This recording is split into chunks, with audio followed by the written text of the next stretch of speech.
मुरली हरि को नाच नचावे, मुरली हरि को नाच नचावे, मुरली हरि को नाच नचावे, मुरली आज डूब जाइए आप लोग ठाकुर जी की वंशी में। ऐसा सुंदर वेणु गीत है भागवत जी का। और मैंने लगभग 2-3 वर्ष पहले जयपुर में कहा था। उसके बाद वेणु गीत कुछ दिन पहले जटेरी धाम में 1-2 श्लोकों का स्मरण किया था, लेकिन बहुत ज्यादा विस्तार नहीं कर पाया। आज भी कितना कर पाऊंगा मैं कोई वचन उसके लिए बद्ध नहीं हूं कि मैं कितना विस्तार करूं, वो तो माहौल के ऊपर है। कई प्रसंग ऐसे हैं वो माहौल देख करके कहे जाते हैं। अभी तक तो लग रहा है कि ठीक है, बाकी बीच में आपने अगर एक बार भी उबासी ली तो वेणु विश्राम हो जाएगी। ये सामान्य नहीं है, ये निकुंज की भाव है। और ये कृष्ण प्रेमियों के लिए सबसे उपयोगी प्रसाद है वेणु गीत। वेणु गीत की थोड़ी भूमिका बता दूं। ठाकुर जी गैया चराने के लिए वन में जाते हैं और अब ठाकुर जी की अवस्था लगभग 6-6.5 वर्ष की हो गई है। छोटी छोटी बछिया बछड़ा गैयान के साथ ठाकुर जी जब गैया चराने के लिए जाते हैं तो व्रज की जितनी भी गोपियां हैं, बंधुओं, ऐसा प्रेम कहीं नहीं देखा होगा कि 6 वर्ष से लेकर के 90 वर्ष तक की प्रत्येक गोपी कृष्ण को प्रियतम रूप में देखती है। बिना दांत वाली अम्मा भी लाला को प्रियतम रूप में देखती है कि मेरे प्राणनाथ हैं। अरे 90-95 वर्ष की मैया भी ठाकुर जी सामने आते तो ऐसे घूंघट कर लेती। ऐसा कहीं सुना? 6 वर्ष के बालक को देख करके किसके मन में यह भावना आ जाती है? और 6 वर्ष की एक बालिका जिसको पता ही नहीं है कि पुरुष स्त्री क्या होते हैं, वो भी ठाकुर जी को टकटकी लगा करके कोने से देखती है। क्यों? ये एक जन्म का प्रेम नहीं है। ये व्रज की गोपियां, ये सब साधन सिद्धा हैं, श्रुति सिद्धा हैं। अरे जब भगवान वराह बन करके आए थे तो जितनी वरही थी वो सब मोहित हो गई थी उनके रूप पर। वही वरही ही गोपी बन के आई हैं। जब वे नृसिंह बन करके आए तो जितनी भी सिंहनियां थीं वे भी मोहित हो गई उन पर, वे सब गोपी बन के आई हैं। जब वे राम बन करके आए तो दंडक बन के सब संत मोहित हो गए, तो वे संत गोपी बन के आए हैं। जिस किसी ने भी किसी भी अवतार के स्वरूप को प्रेम भर के देखा, सबको ठाकुर जी ने वरदान दिया, व्रज में मिलेंगे, तुम गोपी बन के आना, मैं श्याम सुंदर बन के आऊंगा। और इस प्रेम में कहीं भी कामुकता नहीं है। बस प्रत्येक इंद्रिय कृष्ण रस को चाहती है। दर्शन को नैना तपे, बचन सुनन को कान, मिलवे को हियरा तपे, हिय के जीवन प्राण, गोवर्धन वासी सांवरे, गोवर्धन वासी लाल तुम बिन रयो न जाए, ओ लाल तुम बिन रहो न जाए। न स्पर्श की इच्छा है, न मिलन की इच्छा है, न स्वीकार करो ऐसी इच्छा है। गोपियों की इच्छाएं नहीं है, गोपियों की बस इच्छा एक ही है, ऐसे ही देखत रहूं, आप मेरे रहो मेरे नैनन आगे, रहो मेरे अखियन आगे। रहो मेरी अखियन आगे, छैया कदम्ब डारगलवैया, क्या सोवत क्या जागे, ओ क्या सोवत क्या जागे। बस एक ही चाहिए, क्या? रहो मेरी अखियन आगे, हाँ रहो मेरी अखियन आगे, रहो मेरी अखियन आगे। रात में शयन कराते समय ये पद गाते हैं, हे नाथ क्या सोवत क्या जागे, जागते हुए भी मैं आपको देखूं, आंख बंद हो जाए तो आप भीतर बैठे रहो। गोपियों का प्रेम अलग है। तो वेणु गीत का मूल रूप क्या है कि ठाकुर जी वन में जाते हैं, और वन में कितनी दूर जाते हैं कुछ पता नहीं है। तो जब तक ठाकुर जी लौट के नहीं आते, व्रज की सब गोपियां इतनी व्याकुल रहती हैं, इतनी ज्यादा बेचैन हो जाती हैं कि व्रज सूना लग रहा है, वृंदावन सूना लग रहा है, हम वृंदावन के प्राण तो बाहर चले गए हैं। तो उस समय गोपियां इतनी व्याकुल हो जाती हैं, वो एक एक समय 3-3 युग के समान लगता है, एक एक क्षण की कब होगी संध्या, कब वेणु रव सुनाई देगा, कब श्याम सुंदर लौट करके वृंदावन आवेंगे। ठाकुर जी सुबह ही चले जाते हैं, अगर आज के समय के अनुसार कहें तो 9:30-10 बजे ठाकुर जी निकल जाते हैं, शाम को लौट के आते हैं 5 बजे। अब ये पूरा समय कैसे निकले? क्यों? रात्रि 6:30-7 बजे तो सो जाते हैं ठाकुर जी, और फिर पूरी रात दर्शन नहीं होता। ये बीच का ही तो समय था प्रकाश का, जिसमें श्याम सुंदर दिखते थे, उसमें भी गैया चराने चले गए। अब हम कैसे जिए? तब सब गोपियों के मन के भाव को ठाकुर जी पहचान गए, और कृष्ण प्रेम में जितनी भी पगी हुई गोपियां हैं, उन सबको वन की वंशी सुनाई देती है। ठाकुर जी मधुर वंशी बजाते हैं, और जैसे ही वेणु सुनाई देती है, वेणु कान में जाते ही सबके नेत्र बंद हो जाते हैं, और अपने अपने घरों में बैठे बैठे ही श्याम सुंदर के दर्शन होने लग जाते हैं। कैसे वृक्ष हैं, कैसी ब्यार है, कैसी हवा है, कैसी घास है, कैसी नदी है, कैसा सूर्य है, कैसी वहां की परिस्थिति। मतलब गोपियां बैठी तो अपने घर में होती हैं, लेकिन पहुंच वहीं जाती हैं जहां श्याम सुंदर होते हैं। ये वेणु गीत है। अब वहां गोपियां झुंड बना करके अपने अपने दर्शन बता रही हैं, कोई गोपी कुछ बता रही है, कोई गोपी कुछ बता रही है, और वे सब सत्य ही बता रही हैं। उन सबको एक जैसा ही दिख रहा है, लेकिन कुछ किसी किसी को विशेष दिख रहा है, किसी किसी को और ज्यादा विशेष दिख रहा है। वे आपस में चर्चा कर रही हैं। यही है वेणु गीत। किलोमीटरों दूर, कोसों दूर श्याम सुंदर वंशी बजा रहे हैं, और घर में बैठे गोपियों को दर्शन हो रहा है। बंधुओं, कथा भी वंशी है।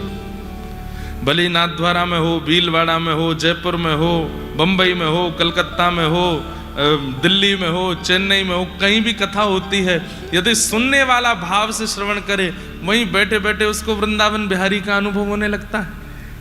ये भी तो वंशी है। लेकिन आप तो बैठे ही वृंदावन में हो।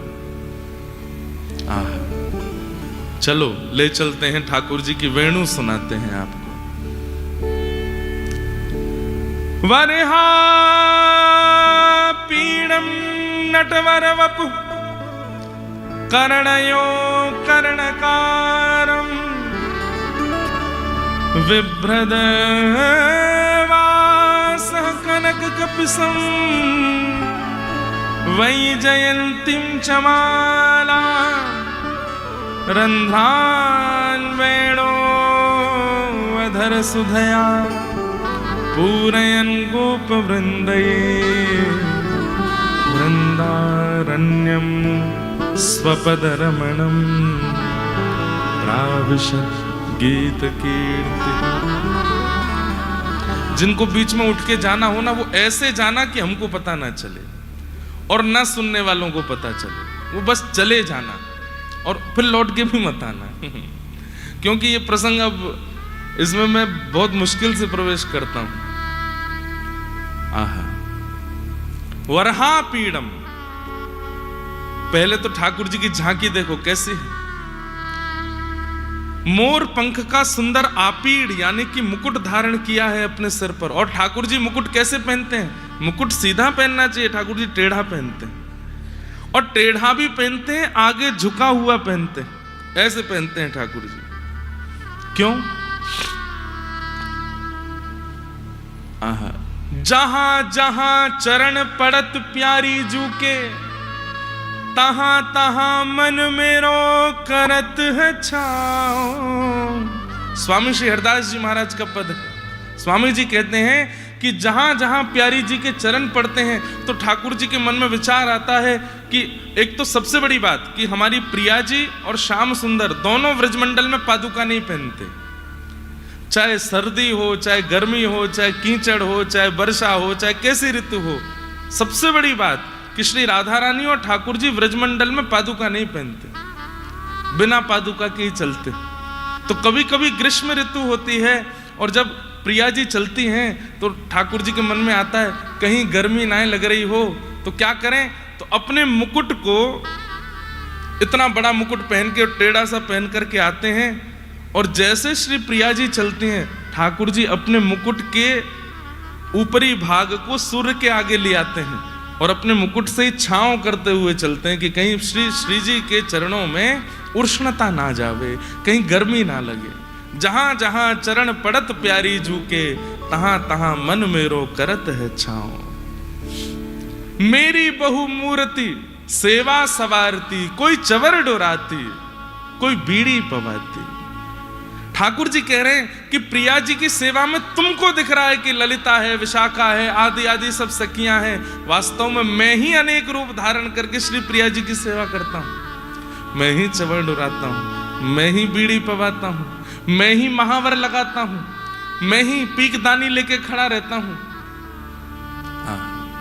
स्वामी श्री हरदास जी महाराज गाते हैं तो वरहा पीड़म, खूब बड़ा और टेढ़ा मुकुट पहना है। किसका? मोर पंख का। नटवर वपु, नटों में वर जो श्रेष्ठ हैं, आकर्षण करने वाले। ठाकुर जी का श्री अंग कैसा है? बोले एक बार यदि आपको दिख गए भूल से भी भुला नहीं पाओगे।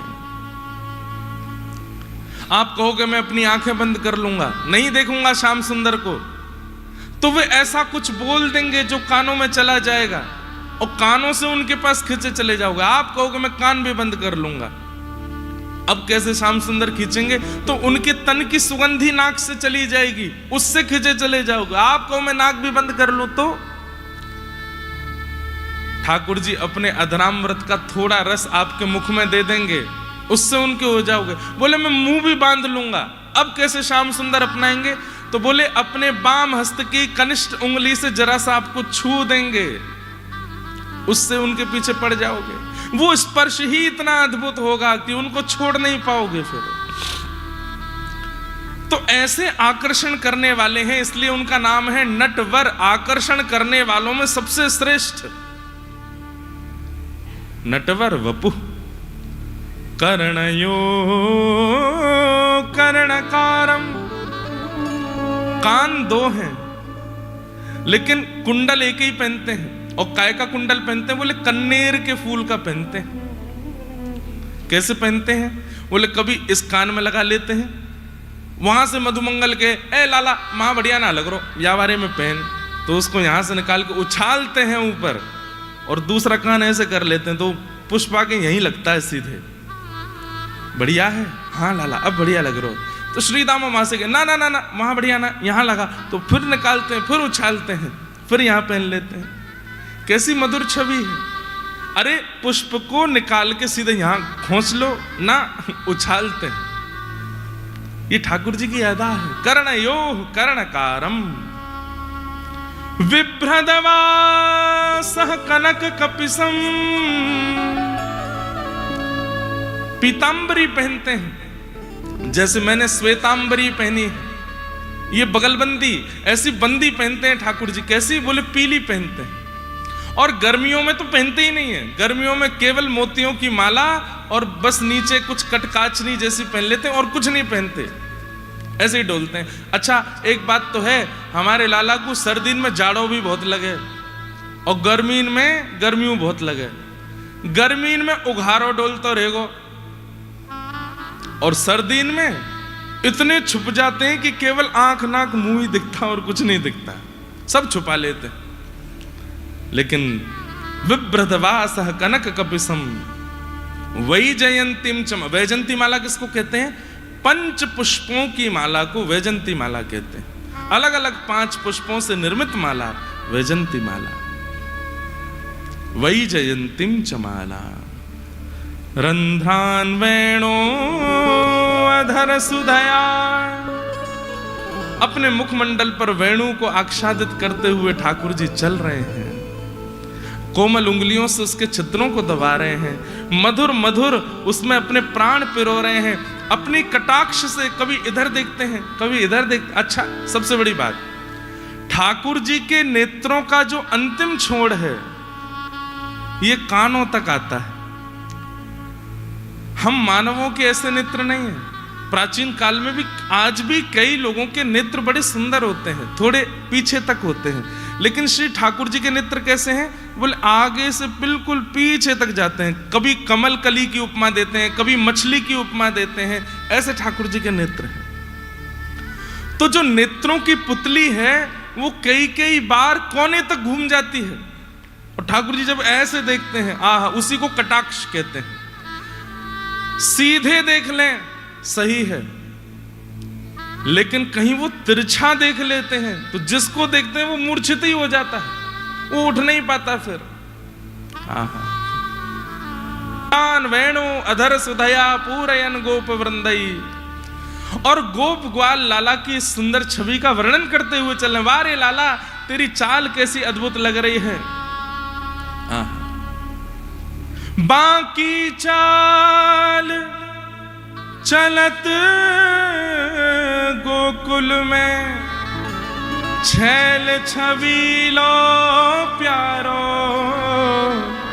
गिरधर सबही अंग को बांको, सबही अंग को बांको गिरधर सबही अंग को बांको।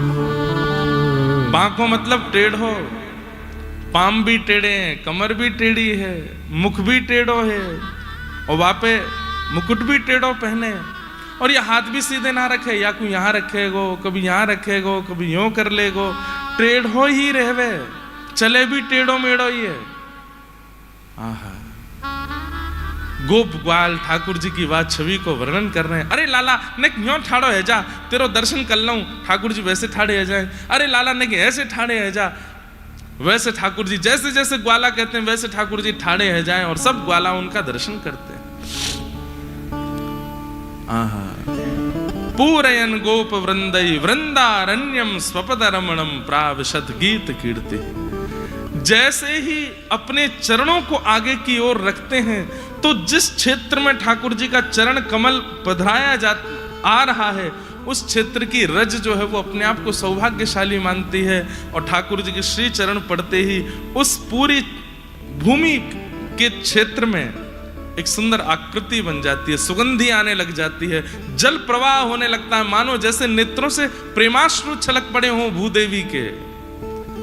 ऐसे ठाकुर जी मधुर रूप धारण करके वन की ओर जा रहे हैं। मैया ने अद्भुत श्रृंगार किया है और गोपियां अपने अपने घरों में बैठ के व्याकुल हो रही हैं कि अब श्याम सुंदर चले जाएंगे, हम कैसे देखेंगे इनको। अरे जा रहे हैं, कम से कम अभी तो देख लो। तो कोई छत पर खड़ी है, कोई अटारी पर खड़ी है, कोई द्वार पर आ गई है, किसी ने खिड़की खोल ली है और तभी गायों का झुंड निकल रहा है और बस प्रतीक्षा हो रही है, अब आएंगे श्याम सुंदर, अब आएंगे श्याम सुंदर। 9 लाख गैया हैं और जैसे ही ठाकुर जी निकलते हैं कैसी अद्भुतता है कि एक भी गोपी नहीं बचती है, सबको देख लेते हैं ठाकुर जी। याकू भी देख लियो, या के सामने घरवारी वाकू भी देख लियो, ऊपर जो खड़ी है वाकू भी देख लियो, सबको ठाकुर जी देखते हुए जा रहे हैं। और तब गोपियां वेणु गीत गाना प्रारंभ करते हैं। अक्षणवतां फलमिदं न परं विदाम, सख्यः प्रसूननु विवेशयतोर्वयस्यै, वक्त्रं व्रजे ससुतयोरणवेणुजुष्टं, यैर्वा निपीतमनुरक्त कटाक्षमोक्षम्। आप सबसे प्रार्थना भैया इसका अनुभव कीजिएगा, बन जाइए गोपी और नेत्र बंद करके अनुभव करो क्या कह रही है, कैसे कैसे भावों का वर्णन गोपियां कर रही हैं। गोपियां कह रही हैं, अरे नेत्रधारियों, जिनके पास भी नेत्र हैं, सावधानी से हमारी बात सुन लो। बोले क्या? यदि इन नेत्रों से तुमने पूरा ब्रह्मांड देखा और गैया चराते हुए श्याम सुंदर को नहीं देखा है, तो इन नेत्रों को पाकर के तुमने कुछ नहीं देखा। जब वे श्याम सुंदर अपने नंद भवन से निकलते हैं, तम गोरजच्छुरित कुंतल मद्दवरः वन्य प्रसून रुचिरे क्षण चारुहासम। गायों की खुरों की रज उड़ती है और वो उड़ उड़ करके जब श्याम सुंदर के मुखमंडल पर जाकर के लग जाती है, कुछ बाहों के ऊपर चिन्ह बनाती है, कुछ गाल पर चिन्ह बनाती है, कुछ ठाकुर जी के तिलक पर चिन्ह बनाती है, श्री अंग पर लग जाती है। अरे यशोदा तो बहुत सुंदर श्रृंगार करे, लेकिन इन गैयान की रज लगवे के बाद श्याम सुंदर जितने प्यारे लगते हैं, वाको कहा वर्णन करें हम। इतने प्यारे श्याम सुंदर अपने कटाक्ष से, आहा, कभी इधर देख रहे हैं, कभी इधर देख रहे हैं, कभी इधर देख रहे हैं, और जाकू देखते जा रहे हैं, वही निहाल है तो जा रहे हैं। कटाक्ष मोक्षम, अरे मोक्ष मिल गया हो माने जैसे एक बार इनके इस रूप को देख के कि बस अभी प्राण चले जाएं, अब जीवित नहीं रहना, अब कुछ और देखना नहीं है। देखो चाहत कमल नयन को, निस दिन रहत उदासी अखियां, हरि दर्शन की प्यासी, हरि दर्शन की प्यासी अखियां, हरि दर्शन की प्यासी। केसर तिलक मोतिन की माला, वृंदावन के वासी, नेह लगाए त्याग गए तृण सम, डार गए गल फांसी अखियां, हरि दर्शन की प्यासी। एक बात बताऊं, हमारी सारी इंद्रियां भटकती रहती हैं। जीव को कभी कचौड़ी खवाओ, कभी जलेबी खवाओ, कभी बेड़ई खवाओ, कभी कछू खवाओ, दार बाटी खवाओ, चूरमा खवाओ, लेकिन आपकी जीव कभी किसी वस्तु को पाके ऐसा हुआ कि तृप्त हो गई और कह दे अब कुछ नहीं चाहिए। अरे जिसके प्राप्त हो जाने के बाद में आपकी भावना कह दे बस अब कुछ नहीं चाहिए, समझो वही वास्तविक वस्तु है। लेकिन आप संसार के हर व्यंजन का स्वाद ले लेते हैं, हर रूप को देख लेते हैं, उसके बाद भी आपकी इंद्रियां कभी नहीं कहती कि बस अब मैं तृप्त हो गई ना। क्यों?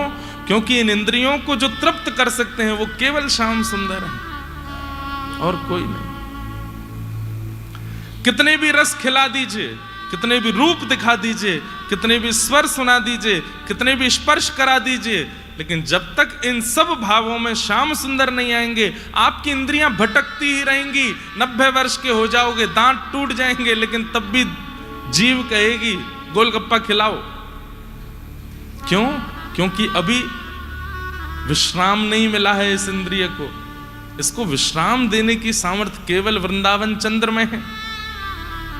गोपियां कह रहे हैं ऐसे मधुर श्याम सुंदर को देखने के अलावा हम किसको देखें। अब ठाकुर जी तो गैया चराते हुए चले गए, अब गोपियां व्याकुल होने लगी, क्या करें। तभी ठाकुर जी ने देखा अरे ये व्याकुल काउदना प्राण त्याग देंगी, अभी तो मुझको रास और करनो है, तो क्या करें। तुरंत ठाकुर जी ने अपनी वेणु को निकाला और जैसे ही अपने अधर पर धारण किया, मैंने कथाओं में बताया है जहां हाथ नीचे हो और वंशी अधर पर है, हाथ नीचे हैं, वो वंशी है। जहां हाथ बिल्कुल अधर के बगल में है वो मुरली है। लेकिन जहां मुखमंडल किशोरी जी की तरफ झुक जाए और हाथ ऊपर आ जाए वो वेणु है। ठाकुर जी वेणु बजा रहे हैं, ऐसे झुक गए हैं, दोनों भुजा ऊपर करके ठाकुर जी बड़े रम करके डूब करके वेणु बजा रहे हैं। जैसे श्याम सुंदर गए हैं गोपियां व्याकुल हो गईं। ठाकुर जी ने वेणु बजाना प्रारंभ किया और वह वेणु की ध्वनि जैसे प्रत्येक गोपी के कान में पहुंचती है वहीं स्तब्ध हो गई है। सब गोपियों के नेत्र बंद हो गए हैं और एक साथ सब गोपियों को व्रज में वन में जाते हुए गौचारण करते हुए श्याम सुंदर का दर्शन हो रहा है। अब क्या दर्शन हो रहा है सुनो।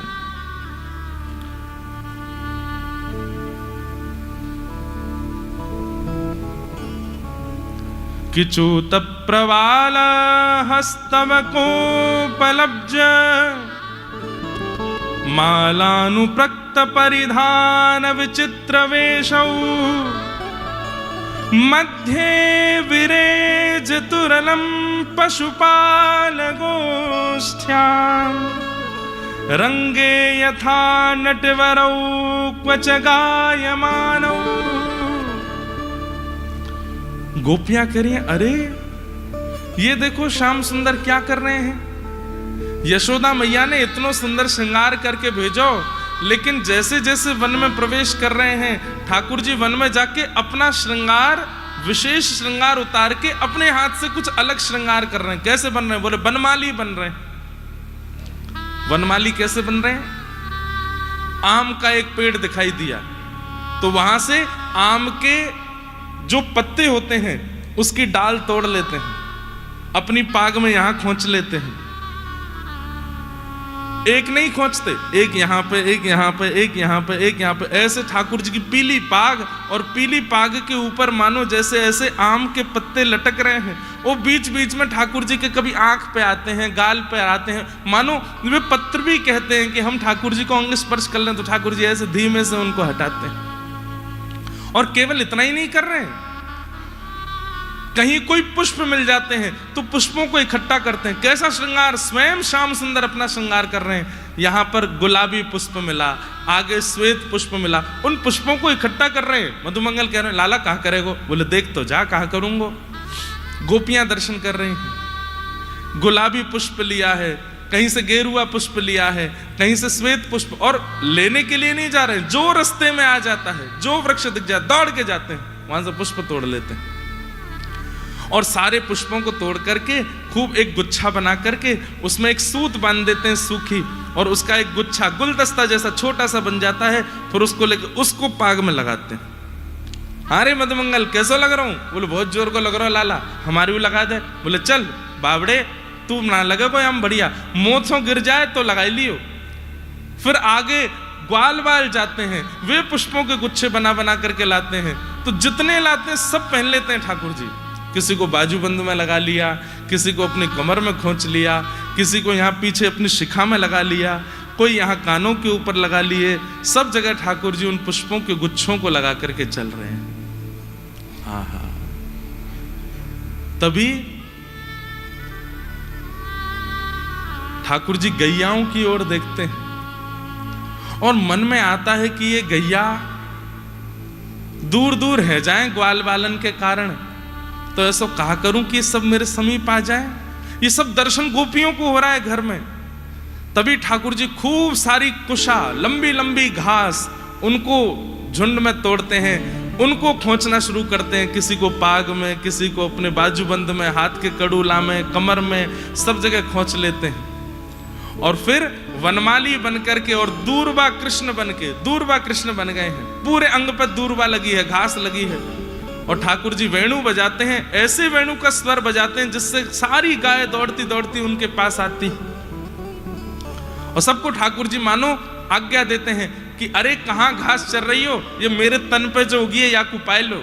तो एक एक गैया जाकर के अपनी जीभ से, अपने मुख से ठाकुर जी के श्री अंग पर लगी भई वह दूर्वा को निकाल रही है। अब वाह चक्कर में कोई गैया की जीभ लग जाए, अब ठाकुर जी कमर पर जीभ लगे, हाथ पर जीभ लगे, सो ठाकुर जी को गुदगुदी होवे, कभी यहाँ को लुढ़के हैं, कभी वहां को लुढ़के हैं, कभी पीछे भागे हैं, गैया पूंछ उठा के आगे पीछे भग रही हैं और श्याम सुंदर के मधुर दर्शन कर रहे हैं। गोपियां कह रही हैं अरे ये कितनी भाग्यशाली हैं गैया, श्याम सुंदर के श्री अंग पर लगी भई दूर्वा को कैसे आस्वादन कर रही हैं, कैसे सुखवा को ले रहे हैं। ठाकुर जी को सबसे प्रिय वनमाली भेष है। आप स्वर्ण का श्रृंगार कराओ, चांदी का श्रृंगार कराओ, मोती का श्रृंगार कराओ, सब ठाकुर जी को बढ़िया लगता है, लेकिन अंत में ठाकुर जी पुष्प और हरी पत्तियों की माला पहनते ही पहनते हैं, क्योंकि वो ठाकुर जी को अति प्रिय है। अगर व्यक्ति स्वर्ण चांदी मोती का श्रृंगार ना करावे, केवल वन की सामग्रियों से ही ठाकुर जी का श्रृंगार करे, ठाकुर जी न्योछावर हो जाते हैं, उस पर इतने प्रसन्न हो जाते हैं, ठाकुर जी को बहुत सुख मिलता है। प्राकृतिक श्रृंगार ठाकुर जी को बहुत प्रिय है। गोपियां कह रही हैं अरे हम गोपी काई को बनिए, हम ये पुष्प ही बन जाती, लाला के कान में बैठ जाती, हम ये घासे ही बन जाती, लाला कम से कम तोड़ करके अपने बाजूबंद में लगा ले तो, अरे हम गैयान की चरण की धूल बन जाती, उड़ करके श्री मुख पर लग जाती। एक एक करके गोपियां झुंड में आकर के बैठ गई हैं। अब ये एक गोपी अपना दर्शन करा रही है कि मुझे ऐसा दर्शन हो रहा है, तभी दूसरी गोपी कहती है अरे मेरी तो सुनो, मोए कैसे दिख रहे हैं? बोले कैसे दिख रहे हैं?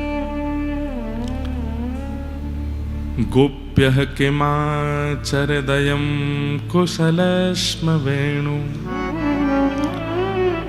दामोदराधर सुधामपि गोपिकानां भुङ्क्ते स्वयं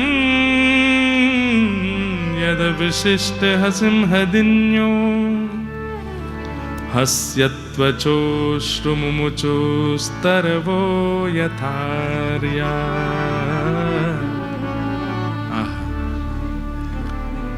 दूसरी गोपी क्या कह रही है? अरे तुम्हारी सब जगह दृष्टि जा रही है, लेकिन तुमको अपनी बैरणी, अपनी सौतीय वंशी दिखाई ना दे रही। अरे देख तो या वंशी ने ऐसो कहां पुण्य कियो, निर्जीव होते हुए भी, निरप्राण होते हुए भी ठाकुर जी के अधर पर बैठती है।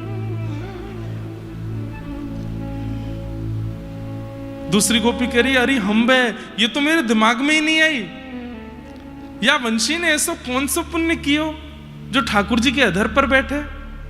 ठाकुर जी आके धीमे धीमे चरण दबा में और याकू बजाते बजाते अपने नेत्र खोलें, बंद करें। मुरली हरि को नाच नचावे, मुरली गाओ।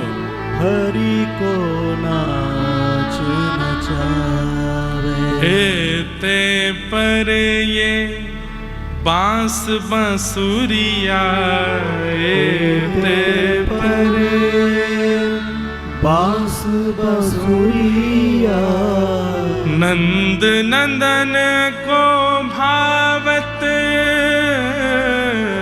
नंद नंदन को भावत।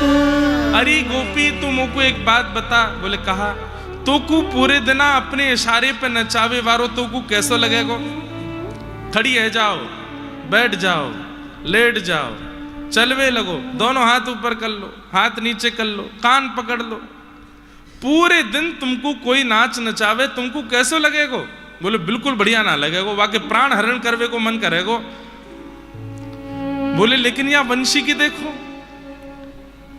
मुरली हरि को नाच नचावे और एते पर भी बांस बांसुरिया हरि के मन को भावे।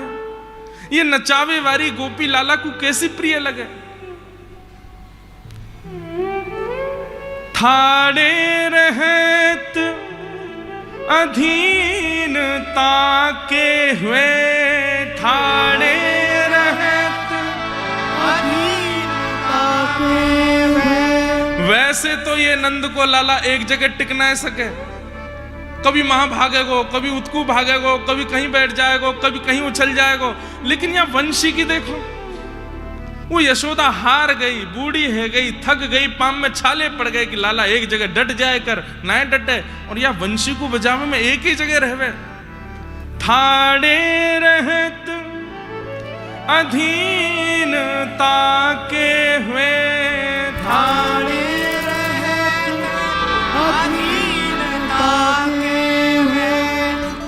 सकुच न बोले सकुच न बोले बात। अरे वाय बजाते समय तो कोई तो बात भी ना करे। मुरली हरि को नाच नचावे, मुरली हरि को नाच नचावे। वह निधरक आज्ञा करवावत, वह निधरक आज्ञा करवावत। ने कहू नाही लजावे, ने कहू नाही लजावे। अरे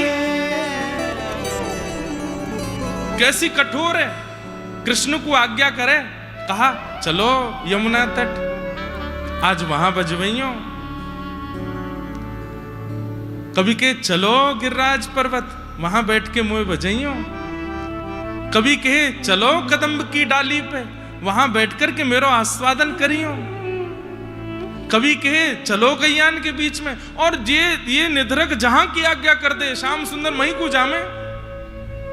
ने कहू ना ही लजावे, बिल्कुल या को लज्जा ना आवे। परम पिता परमात्मा त्रिलोक स्वामी को ये बांस की बंसी ऐसे ऐसे आज्ञा करे। एक गोपी के वो आज्ञा करे, बाकी तो कुछ समझ आ रही है, और ये श्याम सुंदर तो फिर भी माने।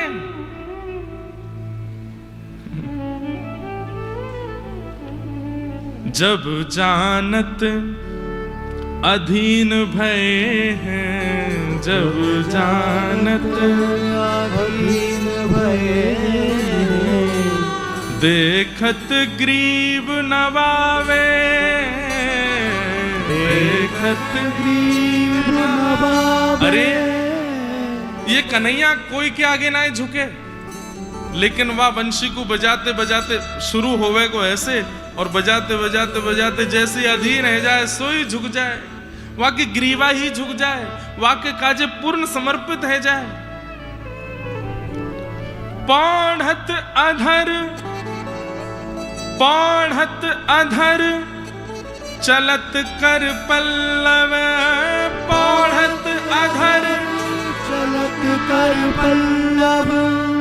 रंध्र चरण पटलावे, रंध्र चरण पलटावे। मुरली हरि को नाच नचावे, मुरली हरि को नाच नचावे। एक गोपी कह रही है, और याने सबसे ज्यादा बंटा धार तो हम गोपीन को ही कियो है। हमारे घर उजाड़ दिए सबरे, हम पर रिस करी करी अवलोकत, हम पर रिस कर। रिस समझते हैं? रिस मतलब गुस्सा। अरे कभी देख लियो, जब कभी कन्हैया सामने आवे तो कमर में फंसी भई वा बंशी को तुम देखियो, हमारी तरफ तो ऐसे रिस करके देखे। ज्यादा ना सोचूंगी, बढ़िया वारी दाल बनाऊंगी, कढ़ी बनाऊंगी, रोटी बनाऊंगी, सब्जी बनाऊंगी। वही दिना ऐसी बजे कि सबरो चूल्हों में जितनी अग्नि सब पानी बन जाए, मेरी रोटी बन ही ना पावे। कहा बताऊं। गोपियां कहती हैं या वंशी को काउदना चुराए लो, कोई गोपी कहे या वंशी को तोड़ के फेंक आओ। एक गोपी कह रही है वंशी को तो कछु बिगड़ेगो ना, लाला दूसरी बनाए लेगो। लाला को वंशी बजानो जाने सिखाओ, वाको मोह बांध के जमुना जी में फेंक आओ। वही ने हमारे सबरे कुल खानदान बर्बाद करवाए हैं। लेकिन एक गोपी धीमे से बोली, अच्छा वंशी तोड़ोगी, वंशी छिनाओगी, वंशी को हरण कर लोगी, फिर जीवित कैसे रहोगे? कह भी रही हो कि वंशी ने सब बर्बाद किया, वह वंशी के बिना। अरे सौभाग्य मानो कि आज घर में बैठी हो और किलोमीटरों दूर, कोसों दूर लाला गैया चरा रो, वह को दर्शन ये वंशी करा रही है। हम पर रिस कर कर अवलोकत, हम पर रिस कर कर अवलोकत, नासा पुट फरकावत,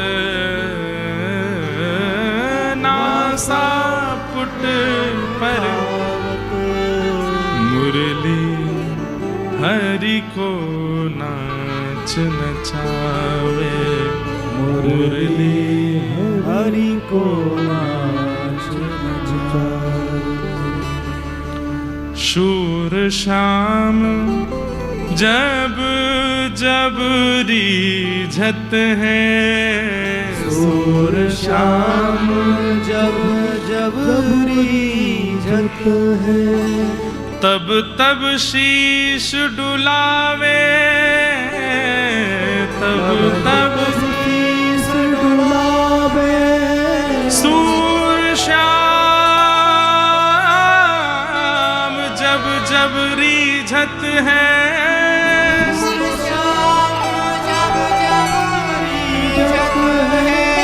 तब तब शीश डुलावे, तब तब शीश डुलावे, मुरली हरि को नाच नचावे, मुरली हरि को नाच नचावे। एते पर बांस बंसुरिया, एते पर ये बांस बंसुरिया, हरि के मन को भावे, हरि के मन को भावे, मुरली हरि को नाच मुरली हरि को नाच नचावे। गोप्यः किमाचरदयं कुशलस्म वेणु, दामोदराधर सुधामपि गोपिकानां, भुङ्क्ते स्वयं यद विशिष्ट रसं हदिन्यो। अरे ये हमारी सौत है बंसी, ये हमारी बैरनी है, 24 घंटा उनके अधर पर बैठी रहे। एक गोपी बोली, वाकु दोष देवे से अच्छो है, ये विचार करो, ऐसो माने कहा कियो जो कोई को प्राप्त नहीं है, वो अधरामृत वेणु को मिल रहा है। तब यहां गोपियां वेणु के गुण बता रही हैं, और ये गुण ऐसे गुण हैं जो हम मानव भी ला सकते हैं और ठाकुर जी के अधर के अधिकारी बन सकते हैं। कौन कौन से गुण? तब एक गोपी कहती है, बोले या वेणु को सबसे पहला गुण कहा है, ये दोष युक्त है, लेकिन अपने दोष को ठाकुर जी के आगे कभी छुपाती नहीं है। दोष क्या है? पोली है, इसके अंदर छिद्र हैं, इतने सारे छिद्र हैं, भीतर से पोली है, लेकिन अपने पोलेपन को छुपाती नहीं है, ठाकुर जी के आगे प्रस्तुत कर देती है। हम में कोई कमी है, हम में कोई दोष है, हम में पोलापन है, या हमारे अंदर किसी भी प्रकार के विकार हैं, हम दुनिया से छुपाते हैं। कामी हैं, लेकिन पता नहीं चलने देंगे, ऐसा दिखाएंगे साधु हैं हम तो। 40 साल के है गए, अभी तक ध्यान आ भयो, अपने नाम के आगे लिख लेंगे ब्रह्मचारी। अरे महाराज ये तो ब्रह्मचारी हैं, बाल ब्रह्मचारी। अरे बाल ब्रह्मचारी नहीं, रिश्ता तो बहुत भेजे थे, कोई ने हाँ ना करी तो बाल ब्रह्मचारी है गए। अपने दोषों को छुपाने का प्रयास करते हैं। लेकिन वेणु में सबसे बड़ा गुण क्या है? देखो, ये गोपियां केवल गोवर थापे वारी, दूध निकारवे वारी ना है, वेदों की ऋचाएं पलोटती हैं इन गोपियों के आगे। इनकी बातें तो सुनो, इनकी बातें ही हम आप सबको अधिकारिणी बनाएंगे ठाकुर जी की। गोपियां क्या कह रही हैं? वेणु में दोष है, लेकिन अपने दोष को छुपाती है, छुपाती नहीं है, प्रकट कर देती है। मैं ऐसी हूं नाथ, अब आप चाहो तो मुझे स्वीकार करो, चाहो तो मुझे ठुकरा दो, मैं ऐसा ही अच्छा हूं या बुरा हूं, जैसा भी हूं तुम्हारा, अच्छा हूं या बुरा हूं, जैसा भी हूं तुम्हारा, ठुकराओ ना मुझे, अब चरणों में सर झुकाऊं, ठुकराओ ना मुझे, चरणों में सर झुकाऊं। कालिया नाग के ऊपर जब ठाकुर जी नृत्य कर रहे थे, तांडव गति मुंडन पर, तांडव गति मुंडन पर, तांडव गति मुंडन पर, तांडव गति मुंडन पर, निरतत बनवारी, तांडव गति मुंडन पर, निरतत बनवारी। गाओ, सूरदास जी की वाणी। ठाकुर जी नृत्य कर रहे हैं कालिया नाग के ऊपर। आप कहेंगे महाराज ये विषयांतर क्यों कर दिया? ये वेणु गीत से सीधे कालिया नाग दमन पे क्यों गए? क्यों गया बताऊंगा, लेकिन अभी भाव आया है। अच्छा, मेरी आंखें बंद ही रहने वाली है तो क्षमा करना, क्योंकि आप चाहे जो करो, हम तो पहुंच गए वहां। लेकिन गाओ मेरे साथ, तांडव गति मुंडन पर, तांडव गति मुंडन पर, निरतत बनवारी, तांडव गति मुंडन पर, निरतत बनवारी। पम पम पम पग पटकत, पम पम पम पग पटकत, पम पम पम पग पटकत, पम पम पम पग पटकत, बम बम बम बरन ऊपर, बम बम बम फरन ऊपर, फम फम फम फनन ऊपर, फम फम फम फरन ऊपर। ए नाग वधूहारी, तांडव गति मुंडन पर, तांडव गति मुंडन पर, निरतत बनवारी, तांडव गति मुंडन पर, निरतत बनवारी। शम शम शम सनकादिक, शम शम शम सनकादिक, नम नम नम नारद मुनि, नम नम नम नारद मुनि, मम मम मम महादेव, मम मम मम महादेव, बम बम बलिहारी, तांडव गति मुंडन पर, तांडव गति मुंडन पर, तांडव गति मुंडन पर, तांडव गति मुंडन पर, निरतत बनवारी, तांडव गति मुंडन पर, निरतत बनवारी।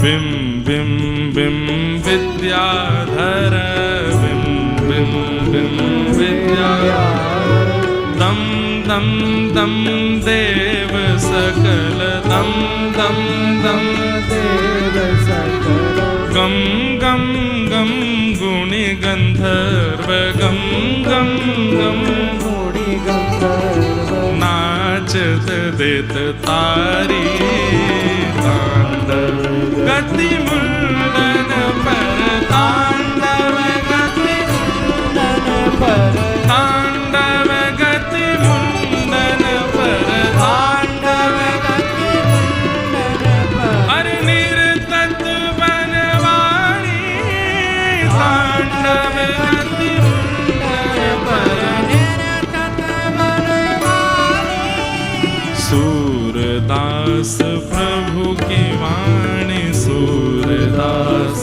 प्रभु की वाणी किम किम किन्हु न जाने किम किम किन्हु चम चम चम चरण परत चम चम चम चरण पर अरे निर्भय कियो काली तांडव गति मुंडन पर तांडव गति मुंडन निर्तत बनवारी तांडव गति मुंडन पर निरतत बनवारी तांडव गति मुंडन पर तांडव गति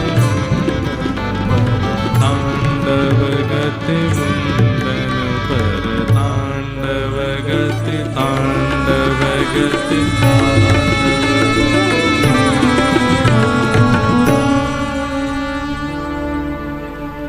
आहा पम पम पम पग पटकत पम पम अरे हजार फण हैं उस कालिया नाग के और ठाकुर जी नाच नहीं रहे हैं, ये बात समझिएगा। ठाकुर जी नृत्य नहीं कर रहे हैं। 1000 फण हैं उसके, वो एक फण पर जब ठाकुर जी खड़े तो दूसरे फण से जब ठाकुर जी पर आक्रमण करता है तो ठाकुर जी उछल करके उस फण के ऊपर कूदते हैं जिस फण से वो आक्रमण। अच्छा, सर्प एक क्षण से भी कम समय में अपना फण दस देता है। 1000 फण जब एक साथ ठाकुर जी के ऊपर आक्रमण कर रहे हैं तो एक एक करके ठाकुर जी सारे फणों पर कूद रहे हैं, तो देखने में ऐसा लग रहा है कि तांडव नृत्य कर रहे हैं। ठाकुर जी तो फण पर अपना चरण रख के उसके फण को दबा रहे थे। इतने में ही इंद्र आदि देवताओं को लगा ओहो ठाकुर जी नृत्य कर रहे हैं, वाद्य बजना चाहिए, तो इंद्र मृदंग बजाने लगे, महादेव वीणा बजाने लगे, सरस्वती अलाप लेने लगी, ब्रह्मा जी कांसा बजाने लगे, नारद मुनि नृत्य कर रहे हैं, पुष्प वर्षण कर रहे हैं। लेकिन ठाकुर जी नृत्य नहीं कर रहे हैं, ठाकुर जी तो कालिया वध कर रहे हैं। तो ये बात हमने क्यों विषयांतर क्यों किया, वेणुगीत चल रहा था यहां क्यों आए? तो विषय आता है